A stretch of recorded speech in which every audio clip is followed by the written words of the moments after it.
குபேரன் செல்வத்தின் கடவுள் ஒரு பிரமாண்டமான விருந்தினை ஏற்பாடு செய்ய முடிவு செய்தார். அதன் மூலம் தனது செல்வத்தை மற்ற கடவுள்களுக்கு காட்ட வேண்டும் என்ற அவரது உண்மையான நோக்கம்.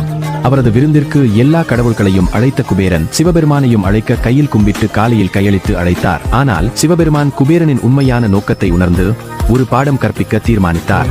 நான் வரமாட்டேன், ஆனாலும் எனது மகன் கணேசர் வருவார், அவரை நன்றாக பார்த்துக் கொள்ளுங்கள் என்றார் சிவபெருமான்.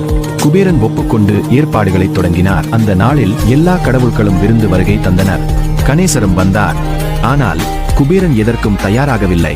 கணேசர் வந்து உணவை முழுவதும் உண்டு முடித்து மேலும் உணவுக்காக கோபித்தார். குபேரன் பதறி சிவபெருமானிடம் சென்று உதவி கேட்டார். சிவபெருமான் அவரை சிரித்து அன்புடன் சிறிது பொரித்த அன்னம் கொடுக்கவும் என்றார். அன்புடன் கொடுக்கப்பட்ட அன்னம் கணேசரை திருப்தி செய்தது. குபேரன் தனது செல்வத்தை வெளிப்படுத்தும் நோக்கம் தவறு என்பதை உணர்ந்தார். செல்வத்தை காட்டுவது முக்கியமில்லை, அன்பும் மனதார்ந்த பரிசுகளும் மேலானவை.